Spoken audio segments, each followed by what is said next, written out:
Hey, what's up everyone? Welcome to the first episode of Ask the Experts.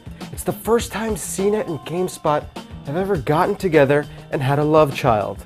My name is Jeff Bacalar. I'm Peter Brown. And we're here to answer your questions that you have about the next generation gaming consoles. Because we are the experts, and we know a lot about this stuff, for better or worse. First question we have is about console exclusives. Ryan writes in and wants to know which console has the best exclusives out of the gate.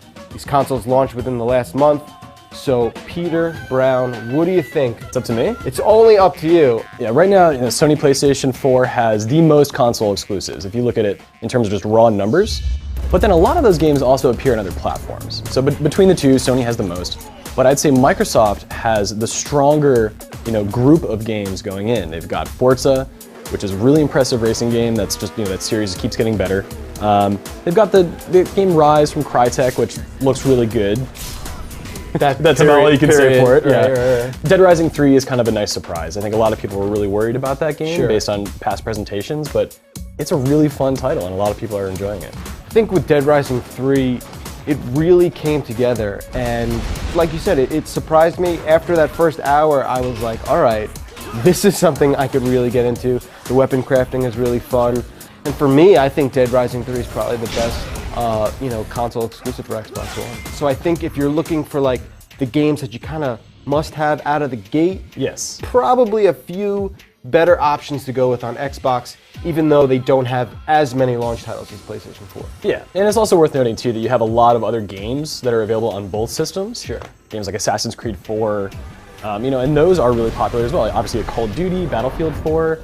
The differences there, though, are worth talking about. Because on the PlayStation 4, a lot of these games run at 1080p, 60 frames per second, where they wouldn't on the Xbox One.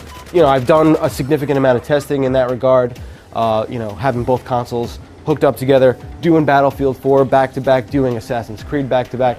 You can tell the difference. PS4 just seems to have that little edge in performance. It's just playing games a little better. Let's look maybe 6 to 9 to 12 months from now. Where do you think we're going to stand maybe a year from now? Titanfall is a really important title for Microsoft. Right. That is the parkour influence, first-person shooter game with mechs and everything, and they've got that unlocked. That's coming from EA, but they've also said, EA has said, well, no, it's not just a timed exclusive. Sony's never going to have it. Right. Sony, on the other hand, has a lot of indie titles coming that I think are interesting to a lot of people who want something that's different from the blockbusters that they can get, any month of the year, any console.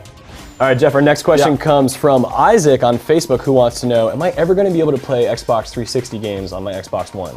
Oh, this is easy. Absolutely not. Next question. Okay, well, hold on a second. There is a chance down the road that Microsoft could follow suit what Sony did on the PlayStation 3 with PSN. Okay.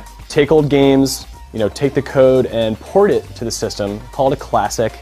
I also want to bring up the fact that PlayStation 4 has some really wacky, sort of ambitious streaming stuff planned. We don't really know too much about it. We know that backwards compatibility will be addressed in some capacity. Yeah. Whatever it is, it's not happening until 2014, that's for sure. Yeah. So, there is a little concrete info. Sony has gone on the record as saying that the service they purchased in 2012, Gaikai, the cloud game streaming service, will be utilized to let people stream PS3 games to their PS4 and even the Vita afterwards.